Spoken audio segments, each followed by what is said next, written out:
Hello friends, हमारे YouTube channel Kaushik classes पे आपका स्वागत है। आज हम चंडीगढ़ बस कंडक्टर के पेपर की आंसर की हमारी आ चुकी है। 16 जुलाई को संडे को आ चुकी हैं। उसको सोल्व करने जा रहे हैं आज की वीडियो में। उसमें हम मैथ्स के जो क्वेश्चंस हैं जितने भी, वो सभी डिस्कस करने वाले हैं और करेक्ट आंसर के साथ हम आपको उसकी करेक्ट एक्सप्लेनेशन भी देने वाले हैं। ठीक है, तो एंड तक आप हमारे साथ बने रहिए। और चलिए बिना टाइम वेस्ट किए शुरू करते हैं आज की वीडियो। सबसे पहला क्वेश्चन है हमारा, जो मैथ्स के क्वेश्चन है वो 26 से स्टार्ट हो रहे हैं।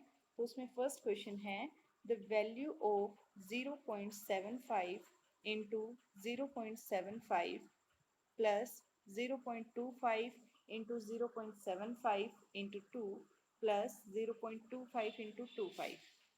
देखिए, आपको इसमें देख के एक पैटर्न समझ में आ रहा होगा कि ये जो है ये भी 2 टाइम्स आया हुआ है मल्टीप्लाई में, और 0.25 भी 2 टाइम्स आया हुआ है मल्टीप्लाई में, और यहाँ पे एक बार और ये भी एक बार और ये 2। तो आपने एक फॉर्मूला पढ़ा हुआ है हम सभी ने, a प्लस बी का होल स्क्वायर। ठीक है, a प्लस बी का होल स्क्वायर किसके इक्वल होता है हमारा, A square plus B square plus 2ab। जो 2ab है इसको हम बीच में भी लिख सकते हैं। जो एडिशन की प्रॉपर्टी है वो कम्यूटेटिव होती है, यानी a प्लस बी और b प्लस ए इक्वल होता है, तो हम उनको आगे पीछे लिख सकते हैं, उसमें कोई प्रॉब्लम नहीं है।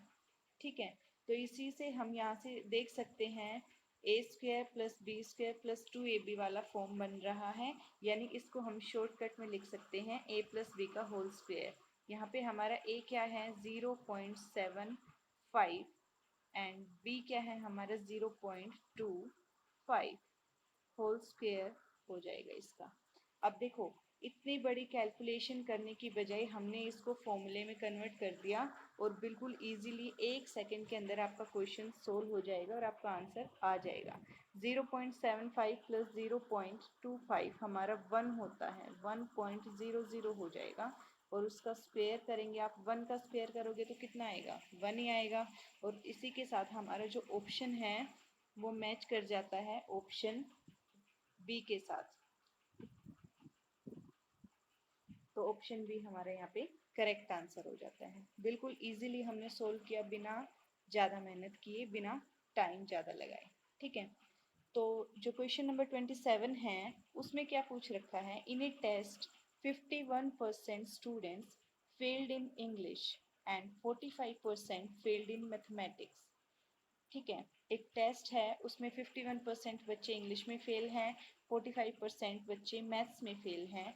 If 21% failed in both the subjects and 169 pass the test, then how many students appeared in the test. तो कितने बच्चे टेस्ट में अपीयर हुए अगर 21% दोनों सब्जेक्ट में फेल हैं और 169 जो है वो पास हैं बच्चे। देखो इसमें कैसे करेंगे हम, इसको नीचे सोल्व कर लेते हैं, स्पेस चाहिए इस क्वेश्चन के लिए। देखिए क्या कह रहा है वो, इसको हम वेन डायग्राम की हेल्प से समझते हैं सबसे पहले।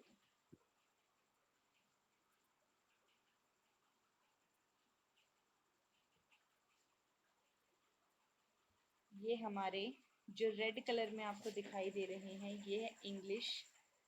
ठीक है, और जो ब्लू कलर में दिखाई दे रहे हैं वो है मैथ्स के, मैथ सब्जेक्ट के परसेंटेज इसमें हम लिखेंगे।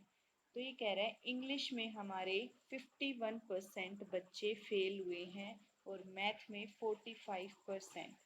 ठीक है, तो कंप्लीट जो सर्कल है इंग्लिश का उसका उसकी वैल्यू क्या है हमारी 51%, और कंप्लीट मैथ्स की वैल्यू है 45%। ठीक है, लेकिन जो कॉमन एरिया है यानी जो बच्चे दोनों में फेल हुए हैं वो है 21%। क्लियर है, 21% बच्चे इंग्लिश और मैथ दोनों सब्जेक्ट्स में फेल हैं। तो अब सिर्फ वो बच्चे जो केवल इंग्लिश में फेल हैं वो ये वाले आ जाएंगे, यानी टोटल में से अगर मैं 21 माइनस कर दूँ, 51 में से अगर 21 को आप माइनस कर दोगे, तो ये जो शेडेड पोर्शन है जो मैं यहाँ पे ग्रिड लाइंस लगा रही हूँ जिसमें, वो हमारा कैलकुलेट हो जाएगा। वो कितना आएगा, 30% आया है हमारे यहाँ से। तो ये वो बच्चे हैं जो इंग्लिश में फेल हैं ओनली। अब हम इसी तरीके से मैथ का निकाल लेते हैं। तो मैथ में जो ये वाला जो पोर्शन है ये हमें कैलकुलेट करना है। तो टोटल पूरे सर्कल में से हम जो कॉमन पार्ट है हमारा उसको माइनस कर दें अगर, तो 45 में से अगर 21 को हम माइनस कर देते हैं तो हमें मिलेगा 24%। ठीक है, ये बच्चे केवल मैथ में फेल हुए हैं। तो इंग्लिश का आ गया हमारे पास, मैथ का आ गया। अब वो कह रहा है जो टोटल बच्चे फेल हुए हैं उनकी परसेंटेज अगर हम निकालते हैं तो कितनी आएगी, देखो यहाँ पे।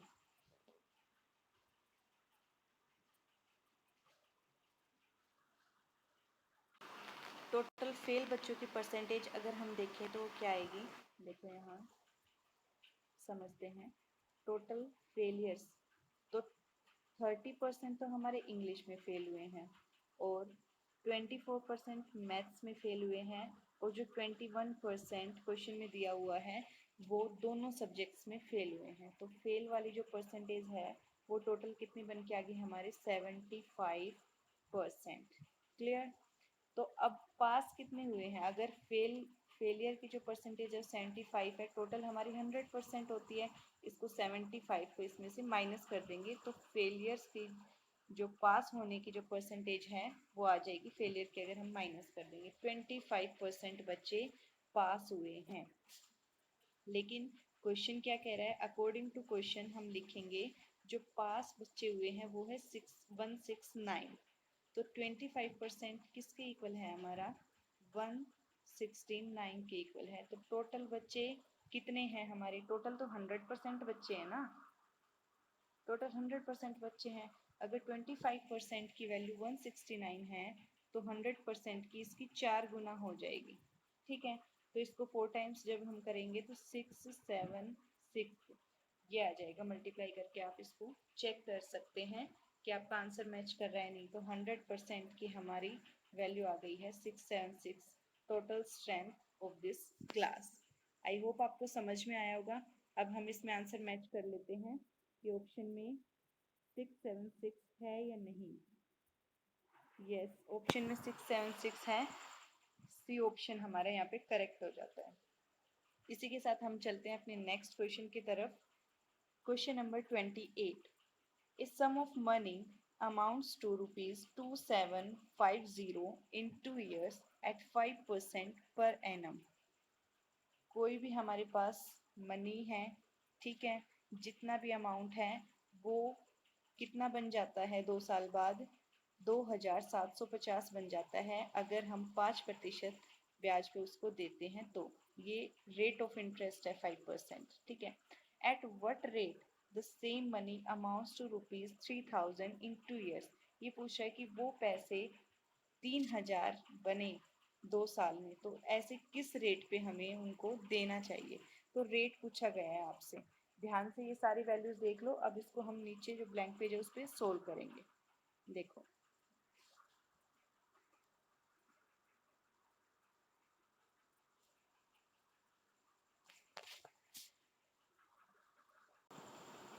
देखो इसमें क्या दिया हुआ है हमारे पास, जो सिंपल इंटरेस्ट है वो हम निकाल लेते हैं। सबसे पहले हमने माना कि एक्स रुपीज थे प्रिंसिपल, जिसको हमने 2 साल के लिए दिया। ठीक है, और कितने परसेंट रेट पे, 5%। यहाँ पे इंटू में 100, सभी ने फॉर्मूला पढ़ा हुआ है, P into R into T divided by 100। SI का फॉर्मूला है ये, PRT बाई 100। ठीक है, P यहाँ पे प्रिंसिपल है, R रेट ऑफ इंटरेस्ट है and T is our time interval. ठीक है, X इंटू 2 इंटू 5 कितना हो गया, ये 5 इंटू 2 10 हो जाएगा, और एक जीरो कैंसिल कर देंगे तो X बाई 10 हमारा सिंपल इंटरेस्ट आ गया है। ठीक है, तो अब अमाउंट हम कैसे निकालते हैं, प्रिंसिपल प्लस में सिंपल इंटरेस्ट। ठीक है, प्रिंसिपल कितना है हमें पता नहीं है तो x हमने लेट किया है, और सिंपल इंटरेस्ट है हमारा x बाई 10, ये आ रहा है अमाउंट। लेकिन क्वेश्चन के अकॉर्डिंग अमाउंट क्या आना चाहिए, 2750। तो यहाँ से अगर हम x की वैल्यू देखते हैं, यहाँ पे 11x बाई 10 जो है वो 2750 के इक्वल आ रहा है यहाँ से। क्लियर। तो x की वैल्यू हमारी यहाँ से कितनी मिली हमें, 2 500। आप इसको सोल्व करके इजीली कैलकुलेट कर सकते हैं एक्स की वैल्यू। ठीक है, एक्स की वैल्यू हमारे पास आ गई। एक्स क्या था? प्रिंसिपल अमाउंट, जितना मनी हमने देना है इंटरेस्ट पे। ठीक है, तो अब ये कह रहा है कि इसी पैसे को अगर मैं किसी ब्याज की दर पे दूं 2 साल के लिए, ताकि वो 3000 रुपये बन जाए, यानी कि हमें जो अमाउंट है वो 3000 रुपीज़ मिलने चाहिए। तो रेट ऑफ इंटरेस्ट क्या होगा? तो हम मान लेते हैं रेट ऑफ इंटरेस्ट आर है, तो जो अमाउंट है वो कितना बनना चाहिए? 3000 बनना चाहिए। ठीक है, देखो, तो 2500 तो अभी हमारे पास है, प्रिंसिपल प्लस में इंटरेस्ट। इंटरेस्ट कितना होगा इसका? अगर हम सिंपल इंटरेस्ट देखें तो पी आर टी से निकालेंगे। आर की वैल्यू हमें नहीं पता और टी की वैल्यू हमें पता है, वो है 2 साल, और इन डिवाइडेड बाई 100। ठीक है, तो यहाँ से हम इजीली इसको कैलकुलेट कर सकते हैं आर की वैल्यू को। तो 3000 जो 2500 इसको हम इधर लेके आएंगे तो माइनस हो जाएगा, तो यहाँ पे 500 बचेगा केवल। 500 इज इक्वल टू, यहाँ 2 जीरो से 2 जीरो ये कैंसिल हो जाएगी, ऊपर बचा 50 आर। तो आर की वैल्यू यहाँ से क्लियरली आपको दिखाई दे रही है कि 10% आंसर आ गया। तो 10% रेट ऑफ इंटरेस्ट पे हम उसको देंगे उस अमाउंट को, और फिर हमें उसका 3000 रिटर्न बैक मिल जाएगा। ठीक है, चलिए इसमें ऑप्शन देख लेते हैं। क्वेश्चन था हमारा 29। ठीक है, 28 का आंसर तो हमारा आ चुका है। 10% ये वाला आंसर हो जाएगा। क्लियर? तो अब 29 क्वेश्चन देखिए क्या कहता है।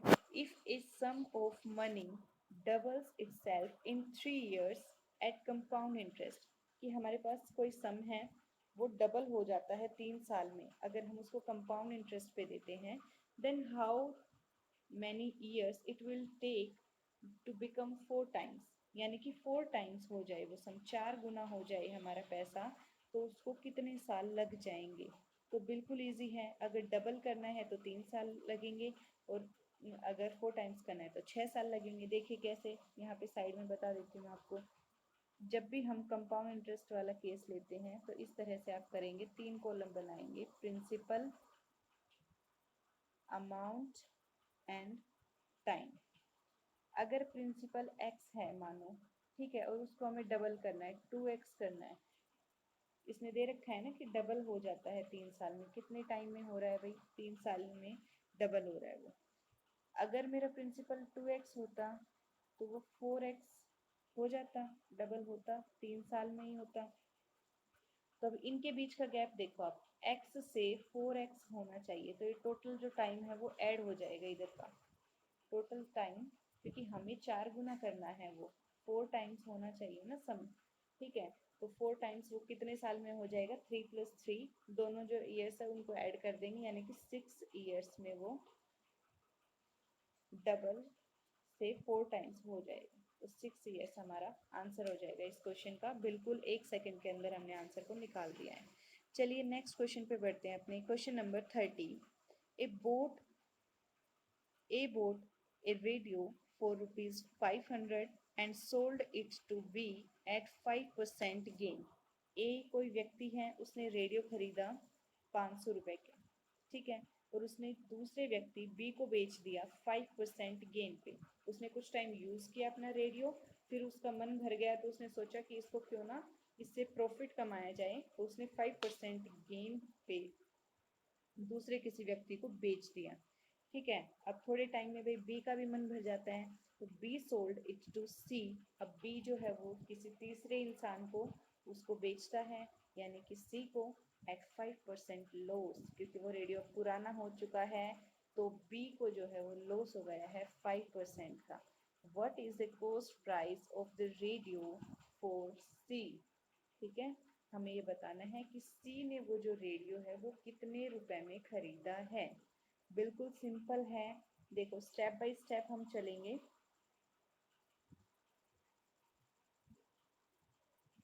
देखिए यहाँ पे जो ए है, यहाँ पे 3 व्यक्ति है हमारा, ए, बी और सी। क्लियर? रेडियो कितने रुपए का था? 500 का था, यानी कि कॉस्ट प्राइस जो है, ओरिजिनल जो कॉस्ट प्राइस है वो रेडियो का 500 है। क्लियर। तो अब हम इसका निकालते हैं। ए ने कितने रुपए में बेचा? ए ने बेचा है 5% गेन पे। टोटल 100% होता है, उसमें अगर हम 5% ऐड कर देंगे तो वो 105 हो जाएगा। डिवाइडेड बाई 100 करोगे आप, ये तो आई है टोटल परसेंटेज। इनटू में किस पे निकालते हैं हम? 500 पे ही निकालेंगे, ठीक है। ये आएगा सेलिंग प्राइस जितने में बी को बेचा गया है। ये बी ने इतने में खरीदा है, ये बी का ये कॉस्ट प्राइस है, ठीक है। और ए ने इतने में बेचा है। तो अब इसको कैंसिल कर लो, 00 से 00 कैंसिल हो जाएगी।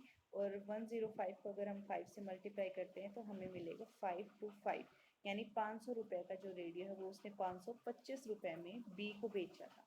5% गेन था, इसलिए हमने 100 में 5 को ऐड किया है। अगर लॉस होता तो हम माइनस कर देते, ठीक है। और इंटू में सीपी लिया था। अब जो 525 है वो बी के लिए तो सीपी का काम करेगा यहाँ पे। जो बी के लिए ये किसका काम करेगा?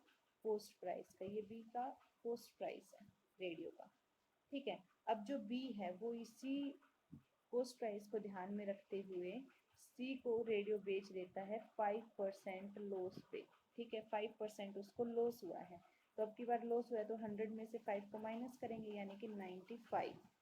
सी का अगर हम कोस्ट प्राइस निकालना चाहते हैं, या फिर बी का सेलिंग प्राइस भी मान सकते हो आप उसको, इंटू में 100 डिवाइडेड बाई 100 इंटू में जो हमारा कोस्ट प्राइस क्या था अब की बार 525। बी का जो कोस्ट प्राइस है वो तो 525 है ना, ठीक है। इसको जब आप मल्टीप्लाई करोगे तो आपको यहाँ पे अगर 95 से इसको मल्टीप्लाई करते हैं तो हमें मिलेगा 49875 डिवाइडेड बाई है 100, ठीक है। तो 100 से जब हम इसको डिवाइड करते हैं डायरेक्ट 2 डिजिट्स के बाद हम डेसिमल का यूज़ कर लेंगे यहाँ पे। तो ये हमारा आंसर आ जाएगा कि जो सीपी है, जो सी ने जो है इतने रुपए में उसको खरीदा है, ठीक है। या बी ने इतने रुपए में उसको बेचा है। बी को नुकसान हो गया, उसने 525 में खरीदा था और 498.75 रुपीज़ में उसको बेचा है, ठीक है। तो उसको बेचारे को नुकसान हो गया है। चलिए ऑप्शन हम अपना मैच करते हैं। क्वेश्चन नंबर 30, क्वेश्चन नंबर 30 का option yes, option A is our correct answer है, ठीक है। आई होप आपको क्लियर हो रहा होगा। नेक्स्ट हम चलते हैं क्वेश्चन नंबर 31 पे। The average temperature of the town in the first 4 days of a month was 58 degree. कि पहले 4 दिन जो एवरेज टेम्परेचर था टाउन का वो था 58 डिग्री, दे रखा है फर्स्ट 4 days के लिए। फिर हम देखते हैं average for second, third, fourth, fifth days के लिए, यानी कि जो सेकंड से लेके फिफ्थ डे तक है वो जो टेम्परेचर था एवरेज वो 60 डिग्री था। If the temperature of the first and fifth day were in the ratio 7:5, ये कह रहा है अगर पहले दिन का और पांचवें दिन का हम टेम्परेचर देखें उनका जो रेशियो निकाले तो 7:8 है। Then what is the temperature on the fifth day? Fifth day का जो टेम्परेचर है वो हमें कैलकुलेट करना है, ठीक है। देखो इसको ध्यान से समझ लो। फर्स्ट 4 days के लिए 58 दे रखा है एवरेज, और जो सेकंड से लेके फिफ्थ तक है वो 60 दे रखा है एवरेज, ठीक है। और 7:8 फर्स्ट और फिफ्थ का रेशियो दे रखा है। अब हम इसको सोल्व करते हैं आगे। देखो सिंपल है, एवरेज हम कैसे निकालते हैं? एवरेज इज लाइक मतलब हमें मीन निकालना हो जैसे, तो sum of item upon number of item करते हैं। तो हमें पता नहीं है क्या क्या है, तो हमने टेम्परेचर फर्स्ट डे का T1 माना, सेकंड का T2 माना, फिर T3 माना एंड T4 मानेंगे हम, ठीक है। पहले 4 दिन का ये हो गया upon number of temperatures. 4 temperature है हमारे पास, 4 वैल्यूज है टेम्परेचर की, इसलिए हमने इसको 4 से डिवाइड किया। लेकिन इन्होंने कितना दे रखा है एवरेज टेम्परेचर? 58 डिग्री, ठीक है। यहाँ से हम 4 को अगर दूसरी तरफ ले जाते हैं तो T1 plus T2 plus T3 T4, दूसरी तरफ भी अगर आप ना लेके जाना चाहो तो यहाँ पे 1/4 हम कॉमन ले सकते हैं और यहाँ लिख देंगे। ये हमारी इक्वेशन फर्स्ट बन गई है जो उन्होंने पहली कंडीशन दी है। अब हम इक्वेशन सेकंड लिखेंगे इसकी। जो सेकेंड डे से लेके 5th डे तक एवरेज टेम्परेचर है T2 plus T3 plus T4 plus T5, ठीक है। ये भी 4 दिन का है। इसका मतलब हम डायरेक्ट यहाँ पे लिख देते हैं 1/4 को हमने बाहर ले लिया है और यहाँ पे कितना है 60 है एवरेज टेम्परेचर। ये हमारी हो गई सेकेंड इक्वेशन। तो अब आप क्या कर सकते हैं, इसको और ज़्यादा इजी करने के लिए जो सेकेंड इक्वेशन है उसमें से फर्स्ट को हम माइनस कर देते हैं। तो देखो सेम वैल्यूज जो है वो कैंसिल हो जाएंगी क्योंकि दोनों के बाहर है 1/4 यानी लेफ्ट साइड में इक्वल क्वांटिटीज हैं। तो इनको सब्ट्रैक्ट करेंगे तो केवल हमारे पास बचेगा T5 माइनस T1 और 1/4 बाहर ही है अभी भी, ठीक है। क्योंकि हमने सेकंड में से 1 को माइनस किया है तो ये सारी जो वैल्यूज हैं ये कैंसिल हो जाएंगी इसमें, ठीक है। केवल T1 और T5 बचेगा। 60 माइनस 58 करेंगे तो 2 आएगा। 4 को दूसरी तरफ ले जाएंगे, इधर डिवाइड में उधर जाके मल्टीप्लाई हो जाएगा तो T5 माइनस T1 जो है वो 8 आ गया हमारे पास। लेकिन इन्होंने एक कंडीशन और दी थी हमें कि T1 और जो T5 है उसका रेशियो कितना दिया था 7:8। इसका मतलब जो T1 की वैल्यू है वो 7/8 टाइम्स है किसकी T5 की। तो आप यहाँ पे T1 की जगह हम 7/8 लिख सकते हैं। यहाँ पे मैं T1 की जगह 7/8 T5 लिख देती हूँ, ठीक है। अलग कलर से लिख देते ताकि हाईलाइट हो आपको। 7/8 T5, ठीक है। तो अब इसको अगर माइनस करोगे आप क्या मिलेगा, यहाँ पे लिखते हैं साइड में T5/8 मिलेगा, दैट इज इक्वल टू 8। तो इस 8 को अगर हम इधर लेके जाएंगे तो मल्टीप्लाई हो जाएगा, यानी T5 की वैल्यू हमें क्या मिल गई 64। तो 5th डे का ही टेम्परेचर हमसे पूछा गया था कि T5 की वैल्यू क्या है। कोई भी क्वेश्चन आपको मुश्किल लग रहा है या लग रहा है कि दोबारा एक बार देखने की ज़रूरत है तो आप सॉल्यूशन का जो है स्क्रीनशॉट भी ले सकते हैं या वीडियो को बैक करके भी आप देख सकते हैं, जिससे आपको और ज़्यादा अच्छे से क्लियर हो सके, ठीक है। तो हमारा इस क्वेश्चन का आंसर आ जाता है 64 degree. Question number 31 option A is correct answer, ठीक है। चलिए बढ़ते हैं अपने नेक्स्ट क्वेश्चन की तरफ। Question number 32, A can do a work in 16 days. जो ए है वो 16 दिन में किसी काम को खत्म करता है और बी की स्पीड जो है वो ए से डबल है, ठीक है। Then in how many days they together can do the work. तो दोनों मिल के उस काम को कितने दिन में पूरा करेंगे। बिल्कुल आसान तरीका, 1 सेकेंड के अंदर हम इस क्वेश्चन को सोल्व कर लेंगे फटाफट से। देखिए मेरे साथ, जो ए है वो कितने दिन में काम पूरा कर रहा है 16 डेज, ठीक है। ए ने कितने दिन लगाए 16 डेज लगाए। और बी का जो एफिशिएंसी है यानी बी जो है उसकी जो स्पीड है वो ए से डबल है, यानी कि वो इससे आधे दिन में काम पूरा कर लेगा। यानी कितने दिन में काम पूरा करेगा बी 8 दिन में काम पूरा कर देगा, ठीक है। अब हम दोनों का क्या करेंगे एलसीएम ले लेते हैं यहाँ पे। तो 8 और 16 का एलसीएम आएगा 16, ठीक है। अब 16 को अगर 8 से डिवाइड करते हैं तो 2 आता है, 16 को 16 से डिवाइड करते हैं तो 1 आता है। यानी कि जो ये हमारा आया है 16 यहाँ पे, ये वाला जो 16 आया है ये होता है हमारा टोटल वर्क, ठीक है, जो हमारा वर्क है। और ये है हमारी एफिशिएंसी। एफिशिएंसी यानी कार्य करने की क्षमता, कैपेबिलिटी, ठीक है। तो दोनों की एफिशिएंसी आ गई है, ए की एफिशिएंसी 1 है और बी की 2 है। अब हमसे पूछा गया है कि दोनों मिलके ये कितने दिन में काम पूरा करेंगे। तो जब भी आपको नंबर ऑफ डेज निकालना हो, नंबर ऑफ डेज किसी का भी निकालना हो तो आप क्या करेंगे टोटल वर्क डिवाइडेड बाय उसकी एफिशिएंसी, ठीक है। टोटल वर्क तो हमारा 16 है पता चल गया, लेकिन ए प्लस बी के नंबर ऑफ डेज पूछे हमसे। ए प्लस बी दोनों मिल के कितने दिन में काम पूरा करेंगे। तो ए की एफिशिएंसी 1 है और नीचे जो बी की एफिशिएंसी है वो 2 है, ये रही देखो, ठीक है। दोनों के एफिशिएंसी को ऐड करके लिख देंगे यानी 16/3 हमारा आंसर आ गया। आंसर में ऑप्शन में फ्रैक्शंस में दे रखा हो अगर, तो हम इसको मिक्स फ्रैक्शन में भी कन्वर्ट कर सकते हैं। ये आ जाएगा 5 होल 1/3, क्योंकि 3 5 15 और 1 रिमाइंडर हो जाएगा। तो इस तरह से आप अपना आंसर निकाल सकते हैं कुछ ही सेकेंड्स के अंदर। ठीक है, तो 5 whole 1/3 days is our correct answer है। चलिए, let's proceed to our next question. Question number 33. While covering a distance of 24 kilometers, a man noticed that after walking for 1 hour 40 minutes, the distance he covered 5/7 of the remaining distance.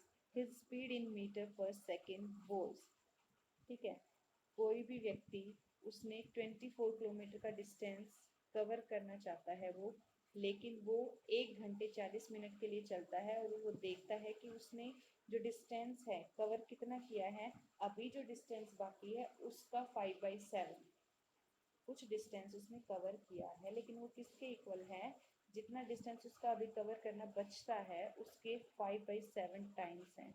तो हमें उसकी speed निकालनी है। Total distance यहाँ पे ध्यान से देख लीजिए 24 किलोमीटर गिवन है। ठीक है, तो आप लोग क्या करेंगे, सबसे पहले हमारा जो डिस्टेंस है वो कितना दे रखा है 24 किलोमीटर। ठीक है, अब देखो हम मानते हैं D1 जो पहला डिस्टेंस उसने कवर किया है वो हम निकालेंगे यहाँ पे, तो वो आएगा स्पीड इनटू में टाइम। डिस्टेंस कैसे निकालते हैं, स्पीड इनटू में टाइम। हमने माना कि वो पहले x स्पीड से जा रहा था, ठीक है, और टाइम इन्होंने खुद ही दे रखा है 1 आवर 40 मिनट। तो इस पूरे को आप या तो इसमें आवर में ही कन्वर्ट कर लेंगे, तो 40/60 करेंगे तो 2/3, यानी कि कितना हो गया ये 5/3, 5/3 आवर्स हमारे आ गए हैं, 5/3 आवर्स हो गए टोटल। तो ये हमारा है डिस्टेंस जो उसने कवर कर चुका है। ठीक है, उसके बाद जो रिमेनिंग डिस्टेंस है, अब जो डिस्टेंस बच गया है, रिमेनिंग डिस्टेंस कितना बच गया, टोटल हमारा डिस्टेंस 24 किलोमीटर था, अभी हमने कवर कितना कर लिया 5x/3 हम कवर कर चुके हैं, तो ये हमारा रिमेनिंग डिस्टेंस हो जाएगा। ठीक है, इसमें से हमने कवर करने वाला जो है डिस्टेंस वो माइनस कर दिया। लेकिन क्वेश्चन क्या कहता है कि जो डिस्टेंस हमने अभी कवर किया है वो 5/7 टाइम्स है, किसका 5/7 टाइम्स है, किसका 5/7 टाइम्स है, जो रिमेनिंग डिस्टेंस अभी बाकी है उसका। ठीक है, तो यहाँ से अगर हम x की वैल्यूज को कैलकुलेट करते हैं, 5 से 5 तो कैंसिल हो गया, 7 इधर आ जाएगा, तो 7x/3 बन जाएगा ये। तो हमें इक्वेशन मिलेगी, और नीचे से 3 दोनों साइड कैंसिल हो जाएगा, हमें इक्वेशन मिलेगी उधर की side 72 minus 5x is equal to 7x हो जाएगा आई थिंक। ठीक है, तो यहाँ से हम इसको लिख लेते हैं, 5 अगर उधर जाएगा तो 12x, तो 12x इक्वल्स टू 72, यानी कि x इक्वल्स टू कितना आ गया 6, और ये स्पीड थी किलोमीटर पर आवर में हम यूनिट लेके चल रहे हैं, तो स्पीड आ गई हमारी 6 किलोमीटर पर आवर। लेकिन हमसे पूछा क्या गया है, डिस्टेंस पूछा गया है। डिस्टेंस होता है स्पीड इनटू में टाइम, जो ये था हमारा 5x/3, तो 5x की वैल्यू 6 है, बाई में 3, 3 1 पे, ये 2 पे कैंसिल होगा, यानी 5 2 10, 10 किलोमीटर हमारा आंसर आ चुका है नेक्स्ट क्वेश्चन का। ठीक है, इस तरीके से आप प्रॉपर वे में सोल्व करेंगे, जैसे जैसे क्वेश्चन आपको बोल रहा है करने के लिए सेम उन्हीं कंडीशंस पे फोकस कीजिए और आपका बिल्कुल आंसर सही आएगा। ठीक है, तो इसमें हमारा जो ऑप्शन है, क्वेश्चन नंबर था हमारा 33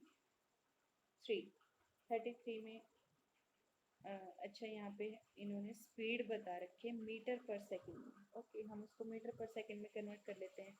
देखिए 6 किलोमीटर पर आवर हमारी स्पीड आई थी, अगर हम उसको मीटर पर सेकंड में करेंगे, किलोमीटर से जब भी आप मीटर में जाओगे तो 5/18 से मल्टीप्लाई करोगे। ठीक है, किलोमीटर बड़ा है, मीटर छोटा है, यानी बड़े से छोटे यूनिट में जब हम जाते हैं तो हम हमेशा 5/18 से ही मल्टीप्लाई करेंगे। छोटे पे जा रहे हैं तो ऊपर छोटा रखेंगे, नीचे बड़ा रखेंगे। ये 6 से कैंसिल हो जाएगा 3 टाइम्स, यानी 5/3 हमारा आंसर आ गया।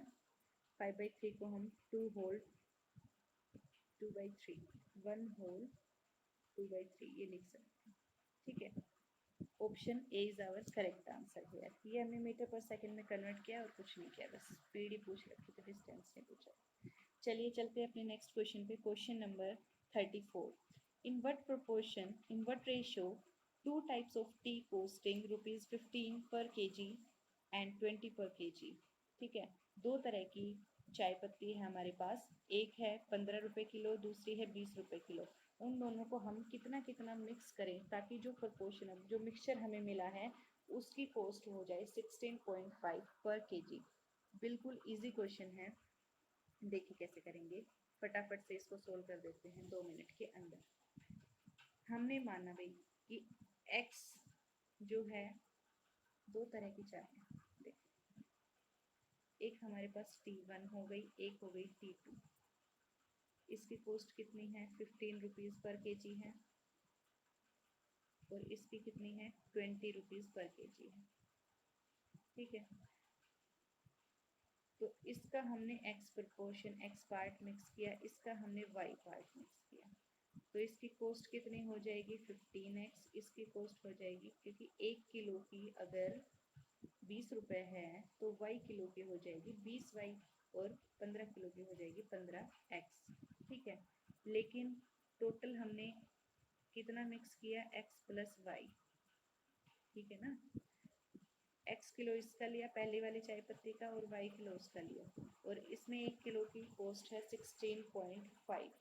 तो यहाँ से बिल्कुल इजी तरीके से आप x और y का रेशियो कैलकुलेट कर सकते हैं।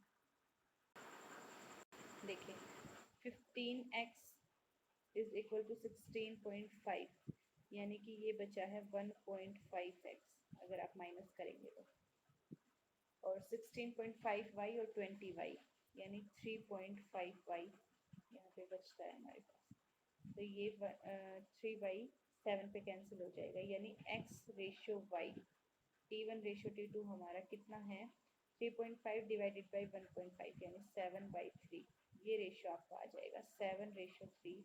मिक्स करना पड़ेगा प्रोपोर्शन, तब जाके वो 16.5 रुपये का मिक्सचर बनेगा, 16.5 रुपये प्रति किलो। ठीक है, इसमें ऑप्शन हमारा है option number D is our correct answer, 7:3। चलिए नेक्स्ट क्वेश्चन पे बढ़ते हैं अब इसी के साथ। Nanihal was asked to multiply a number by 7/5, but by mistake he multiplied the number by 5/7. If his answer was 144 less than the correct answer, the number was। Correct number हमें बताना है कि करेक्ट नंबर क्या था अगर उसका answer इतना कम आ रहा है तो। देखिए इसमें यहीं पे कर देते हैं इसको। जो ननिहाल है उसने एक नंबर को मल्टीप्लाई करना था 7/5 से, तो हमने माना वो नंबर x है। ठीक है, 7/5 से मल्टीप्लाई कर देगा अगर तो 7/5x होना चाहिए, लेकिन उसने गलती से उसको 5/7 कर दिया है, 5/7 से मल्टीप्लाई कर दिया है। तो हमें क्या मिलता है, the number if his answer was 144 less than the correct answer, तो यानी कि इन दोनों का जो गैप है वो 144 है। ठीक है, इन दोनों का जो डिफरेंस है वो 144 है। तो नंबर हमें कैलकुलेट करना है, बिल्कुल आसान है। 7x/5 माइनस करेंगे 5x/7 को, इज इक्वल टू 144 यहाँ पे रख देंगे।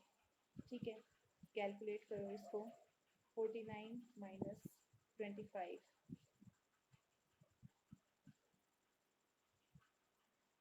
4 2 24/35 x इज इक्वल टू 144। ठीक है, यहाँ से आप इजीली x की वैल्यू कैलकुलेट कर सकते हैं। x की वैल्यू हमारी क्या आएगी, 24 से 6 टाइम पे कैंसिल हो जाएगा, यानी x की वैल्यू हमारी आएगी 35 इंटू में 6 यानी 210। ठीक है, तो 210 इसका करेक्ट आंसर हो जाएगा। केवल इनका डिफरेंस लिया है और हमने आंसर कैलकुलेट कर लिया। देखो नेक्स्ट क्वेश्चन क्या कहता है, each student of A class deposited so many rupees in subscription for picnic as many as the students were in the class। जितने बच्चे क्लास में थे उतने उतने ही रुपए, सपोज 10 बच्चे अगर क्लास में, तो हर बच्चे ने 10-10 रुपए पिकनिक के लिए इकट्ठा किया है। ठीक है, if 3 teachers deposited together 450 then the total subscription was 1350। कि अगर टीचर्स भी उसमें अपना शेयर मिलाते हैं, 3 टीचर्स हैं वो भी अगर अपने पैसे देते हैं 450 रुपए, तो टोटल अमाउंट हमें इकट्ठा होता है 1350। तो हमें बताना है कि नंबर ऑफ स्टूडेंट्स कितने हैं क्लास में। देखिए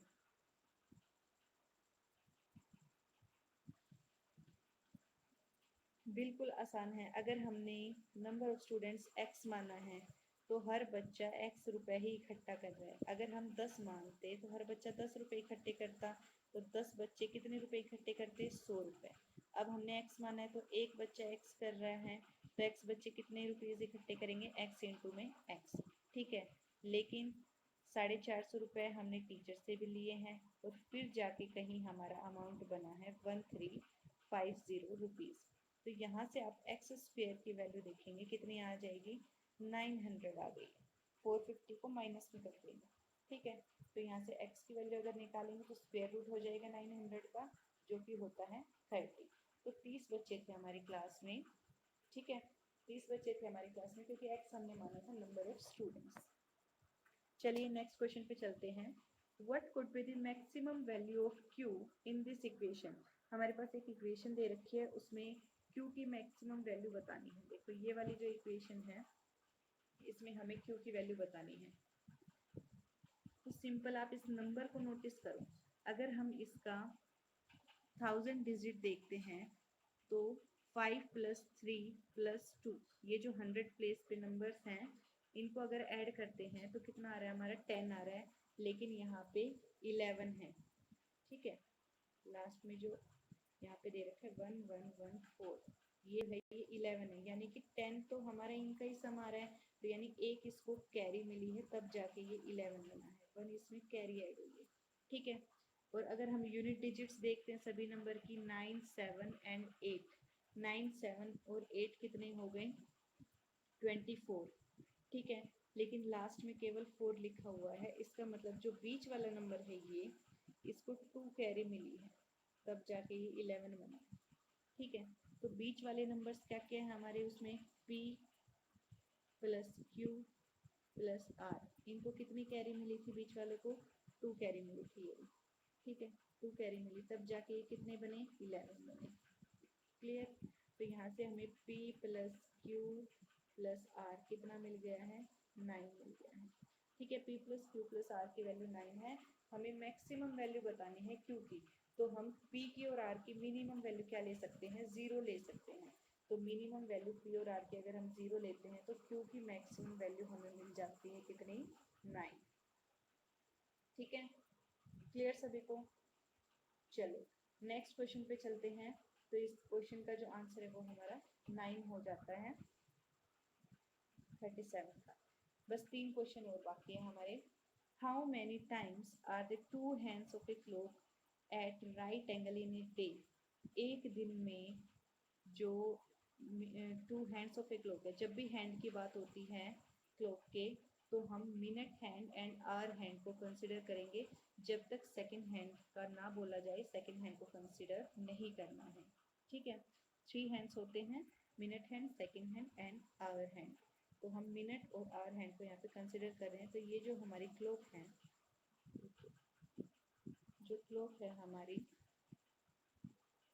इसको हमने कंसिडर किया है, तो 90 डिग्री इस तरह से बनेगा। ठीक है, तो हमें बताना है कि 90 डिग्री कितनी बार बनता है। तो 12 घंटे में, 12 आवर्स में 22 टाइम्स बनता है